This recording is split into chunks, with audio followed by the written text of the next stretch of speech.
പറയുമ്പോൾ ബേസിക്കലി ഇതൊക്കെ ആളുകളുടെ ഒരു ചോയ്സ് ആണ്. നമ്മൾ അതിനെപ്പറ്റി ചർച്ച ചെയ്യേണ്ട പോലും ആവശ്യമില്ല. നമ്മൾ അതിനെപ്പറ്റി ചർച്ച ചെയ്യുന്നത് എപ്പോഴാണെന്ന് വെച്ചാൽ ആളുകൾ മൈഗ്രേറ്റ് ചെയ്ത് പോകുമ്പോൾ ഒരു ഡെമോക്രാറ്റിക് സെറ്റപ്പിൽ എല്ലാം തീരുമാനിക്കുന്നത് എത്ര ആളുകൾ ഒരു കാര്യത്തെ സപ്പോർട്ട് ചെയ്യുന്നു എന്നുള്ളതാണ്. ഇവിടെ നമ്മൾ മൈഗ്രേഷനെ പറ്റി ചർച്ച ചെയ്യുന്നത് തന്നെ അവരോടുള്ള ഒരു കരുതലിനെക്കാളും നമ്മളോട് തന്നെയുള്ള കരുതലാണ്. കാരണം നമ്മൾ ഭാവിയിൽ ടീച്ചേഴ്സ് ആകുമ്പോഴത്തേക്കും ഇപ്പോഴുള്ള രീതിയിലുള്ള ഒരു മൈഗ്രേഷൻ തുടർന്നാൽ എന്തൊക്കെ സംഭവിക്കും എന്നുള്ള കാര്യങ്ങളാണ് നമ്മൾ മെയിൻലി നമ്മുടെ ആകുലത. ഇതേപോലെ തന്നെ രാഷ്ട്രീയ പാർട്ടികൾക്ക് ആകുലതകളുണ്ട്. പല ആളുകൾക്കും, പല സംഘടനകൾക്കും, ജാതി സംഘടനകൾക്കും, മതസംഘടനകൾക്കും എല്ലാവർക്കും ആകുലതകളാണ്. അപ്പൊ ഈ മൈഗ്രേഷന്റെ ഏറ്റവും പ്രധാന കാര്യം അത് അവരുടെ ഒരു ചോയ്സ് മാത്രമാണ്. അത് ആളുകൾ ഇനിയും പോയിക്കൊണ്ടിരിക്കും. മൈഗ്രേഷൻ കൂടും. ചിലപ്പോൾ ഫോറിൻ പോളിസികൾ മാറുന്നതിനനുസരിച്ച് വേണമെങ്കിൽ കുറയാം. ഇപ്പോൾ ട്രംപ് അമേരിക്കയിൽ അധികാരത്തിൽ വന്നു. ട്രംപ് മൈഗ്രേഷനെ അധികം പിന്തുണയ്ക്കുന്ന ഒരാളല്ല. അപ്പം ഫോറിൻ പോളിസി മാറുന്നതിനനുസരിച്ച് മൈഗ്രേഷന്റെ റേറ്റ് താഴേക്ക് കൊടുക്കുകയൊക്കെ ചെയ്യാം. പിന്നെ കേരളത്തിന്റെ കാര്യം പറയുകയാണെങ്കിൽ കേരളം എക്കണോമിക്കലി ഭയങ്കര ഒരു കൺട്രോൾ ഉള്ള സ്റ്റേറ്റ് ആണ്. നമ്മളിപ്പോൾ ഈ പ്രൈവറ്റൈസേഷൻ എന്നൊക്കെ പറയുമ്പോൾ അതിനെ ഓൺ ദ സ്പോട്ടിൽ എതിർക്കുന്ന ഒരു രീതിയാണ് നമ്മുടെ സമൂഹം മൊത്തത്തിൽ പിന്തുടരുന്നത്. അത് പല രീതിയിലും തെറ്റാണ്.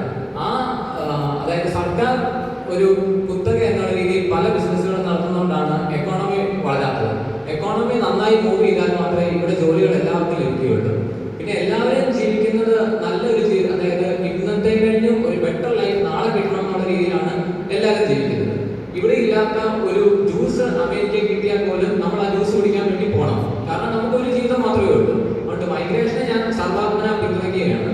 പിന്നെ കമ്മ്യൂണിറ്റി കോഹഷന്റെ കാര്യത്തിൽ ഈ കേരളത്തിൽ അങ്ങനെ ഒരു കമ്മ്യൂണിറ്റി കോഹഷനോ അങ്ങനെ അതായത് ഒരു കമ്മ്യൂണിറ്റി ലൈഫോ അങ്ങനെയുള്ളതായിട്ട് എനിക്ക് തോന്നിയിട്ടില്ല. കാരണം ബേസിക്കലി പറയുകയാണെങ്കിൽ കേരളം പല കാര്യങ്ങളിലും ഹൈലി ഹിപ്പോക്രറ്റിക്കലാണ്.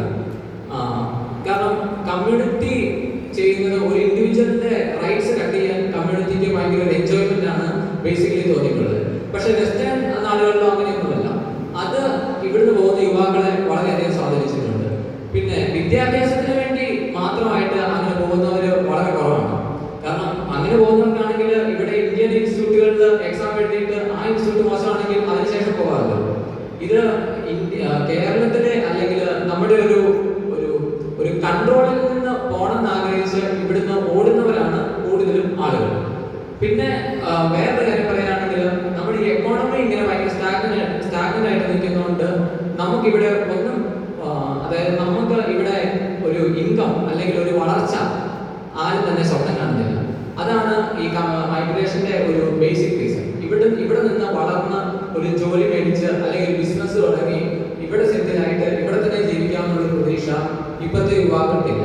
പിന്നെ ഇപ്പോഴത്തെ യുവാക്കൾ എന്ന് പറയുമ്പോഴത്തേക്കും ഇപ്പൊ പ്ലസ് ടു കഴിഞ്ഞവരൊക്കെ അവരുടെ ഒരു സ്പീഡ് എന്ന് പറയുന്നത് വേറൊരു രീതിയിലാണ്. ബേസിക്കലി ഇവരൊക്കെ ഡിജിറ്റൽ നേറ്റീവ്സ് ആയതുകൊണ്ട് ഇവർക്കൊരു അബ്സ്ട്രാക്ട് ലെവലിൽ സ്വദേശമോ വിദേശമോ ഒന്നും ഇല്ല. ചിലപ്പോൾ അവർക്ക് കൂടുതൽ അറിയാവുന്നത് അമേരിക്കയിലെ കാര്യമായിരിക്കും. അപ്പുറത്തെ പഞ്ചായത്തിലെ കാര്യങ്ങൾ വലിയ അറിവുണ്ടാവണമെന്നില്ല. അപ്പൊ നമ്മൾ എനിക്ക് പറയാറുണ്ട്, യുവാക്കൾ വോട്ട് ചെയ്യാതിരിക്കുന്നു, വോട്ടിംഗ് ശതമാനം കുറയുന്നു. നമ്മൾ അതിനെപ്പറ്റിയൊക്കെ ചർച്ച ചെയ്യുന്ന സമയത്ത് എന്തുകൊണ്ട് സ്വാഭാവികമായി വോട്ടിംഗ് നടക്കുന്നില്ല എന്നാണ് ചർച്ച ചെയ്യേണ്ടത്. അല്ലാതെ നമ്മൾ എന്തുകൊണ്ട് വോട്ടിംഗ് കുറഞ്ഞല്ലോ, യുവാക്കൾ രാഷ്ട്രീയത്തിൽ നിന്ന് മാറുന്നു, സമൂഹത്തിൽ നിന്ന് മാറുന്നു എന്നല്ല, എന്തുകൊണ്ട് സ്വാഭാവികമായി ഇവരൊന്നും വോട്ട് ചെയ്യുന്നില്ല, എന്തുകൊണ്ട് സ്വാഭാവികമായി യുവാക്കൾ ഇവിടെ നിൽക്കുന്നില്ല. ആ ഒരു രീതിയിലുള്ള ഒരു ചർച്ചയിലേക്ക് പോകാനാണ് ഞാൻ പറഞ്ഞത്.